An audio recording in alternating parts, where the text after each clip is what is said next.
you've got a pretty good idea of the very, very natural symbiotic even relationship between the two platforms, where really, truly, not only you as institutions or issuers or educators can support your learners in their learning journey, but critically, learners can now effectively and securely truly assert in a clearly understood way what they've learned, what they've achieved, how they've achieved it, how to clearly measure it in a slightly more granular way to what you've probably seen before. And that is a really, really key piece. I especially liked, Margot, how you went back and forth between the two platforms. And again, that reinforces our new relationship and really sort of talks to that complementary nature between both of us. And again, what we want to do is we want learners to be able to tell stories, right? We're all storytellers. We're all lifelong learners, right? We want them to be able to tell their story in a verifiable, in a secure and verifiable way.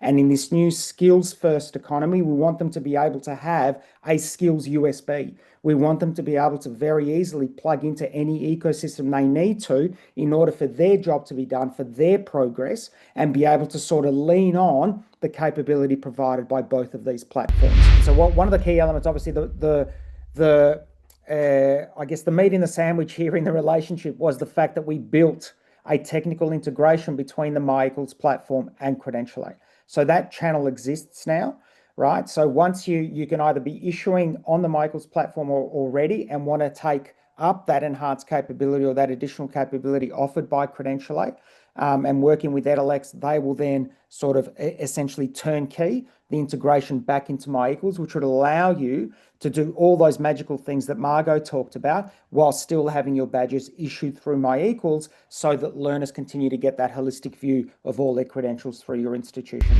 Obviously, security is critical to our development process. Security is a critical element of our infrastructure. All our data is hosted in secure data centers in Australia. By the way, everything is resident within Australia, and any integrations that we have between platforms like with Edalex and Credentialate, we do through secure channels using a variety of different sort of mechanisms that are available to us. So we do have sort of, I'm going to call it a closed API and a closed sort of subnet between our networks to make sure that the data is secure and encrypted in transit, at rest, and so forth to the highest standard that we can both support.